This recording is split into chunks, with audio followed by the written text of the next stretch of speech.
ആരാ അവിടെ വന്നിരിക്കുന്നത്? അയ്യോ അച്ഛൻ ഒന്നും തോന്നുന്നു. അതെ, നമ്മൾ തമ്മിൽ പരിചയമുള്ള കാര്യങ്ങളൊന്നും പറയരുത് കേട്ടോ. ഒരു കല്യാണ ആലോചനയായിട്ട് പ്രസന്റ് ചെയ്യാവൂ. ഒക്കെ ഞാൻ ഏറ്റു. വിളി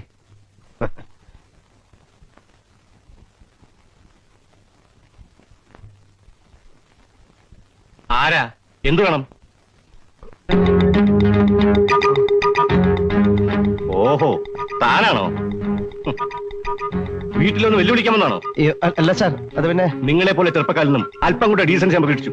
അല്ല സാർ, സത്യം പറഞ്ഞാൽ ഞാൻ സാറിനോട് മാപ്പി ചോദിക്കാൻ വന്നതാണ്. എന്താ ഇത്? ഇതെന്തിനാണ് ചെയ്യുന്നതെന്ന് സാറിന് പിന്നീട് മനസ്സിലാവും. അല്ല സാർ, തെറ്റെന്റെ ജൂനിയേഴ്സിന്റെ ഭാഗത്തായിരുന്നുവെന്ന് ഞാൻ പിന്നീടാ മനസ്സിലാക്കിയത്. സി, ഞാനൊരു എടുത്തുചാട്ടക്കാരനാണ്. കാള പറ്റുമെന്ന് കേട്ടാൽ ഉടൻ തന്നെ ഞാൻ എക്സാക്ട്ലി. ഇതിനു മുമ്പും പല അബദ്ധങ്ങളും എനിക്ക് ഉണ്ടായിട്ടുണ്ട്. പിന്നെ സത്യം പറയാലോ, ആൾക്കൂട്ടത്തിൽ വെച്ച് ഒന്ന് ഷൈൻ ചെയ്യാലോ എന്നോട് കരുതിയ സാർ എന്നോട് ക്ഷമിച്ചു എന്ന് പറയണം. എങ്കിലേ എന്റെ ആത്മാവിന്, സോറി, എന്റെ മനസ്സിന്